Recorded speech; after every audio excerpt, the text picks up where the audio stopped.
I'm all for big cinema, huge sound, and clear picture, but it's starting to get a little out of hand. For one computer-generated scale on Smaug's enormous body, it took 1 week to render. I've heard reports that speakers in theaters have actually broken because of Smaug's roar. And as much as the 48 frames per second in IMAX in 3D looks amazing, it kind of broke my brain. Then again, I shouldn't have dropped that mushroom cigarette before the movie. Am I right? I'm so old and out of touch.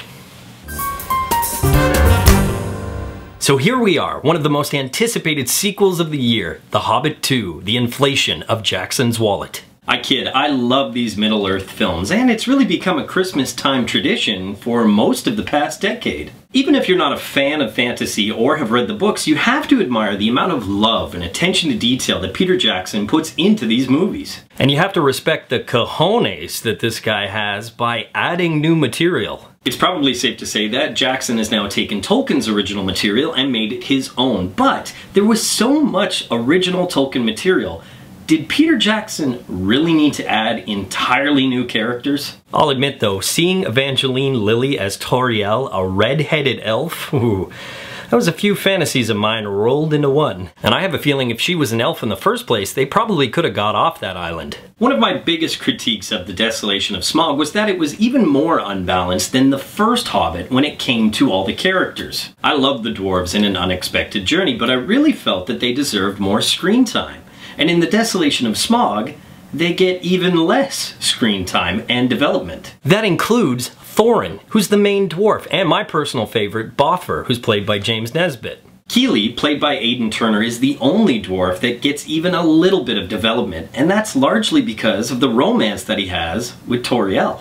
This film was very heavy on Bilbo's story, Gandalf's story, and even Legolas, which arguably it should be. But that just meant the other characters were thrown away.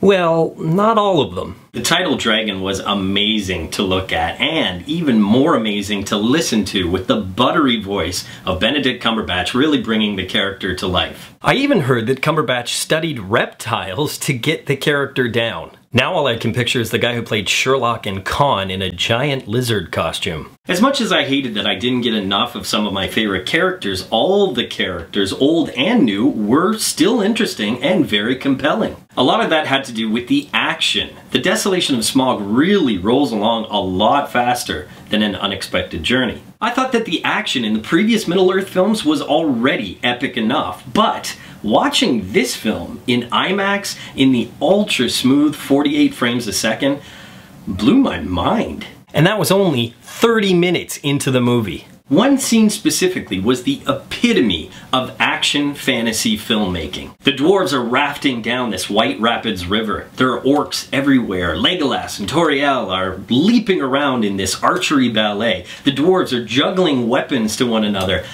It was the most high-paced action scene I might have ever seen. Yes, it was brainless action. Yes, it threw the laws of physics right out the window. But in such a smart movie with already so much substance, it was really nice to just lose yourself in a ludicrously fun moment. It was the most fun I've had in a movie since The Avengers. I have never done this before because I usually give it to a performance or to an actor, but that one sequence on its own made me want to see the movie again and again. So, that action scene is The Desolation of Smaug's for the win.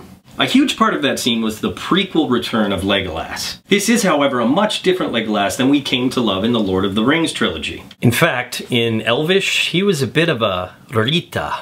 But what I found interesting is here we are in the 5th Middle-earth film, the 4th that Legolas has been in, and they are still finding new ways for this Elvish prince to be the ultimate badass. How do they keep coming up with archery tricks? You know there's a team of frustrated archers who haven't seen their family in 7 months, just so Jackson could come up with a few new ones. So tell your team I need 50 new ideas before tomorrow.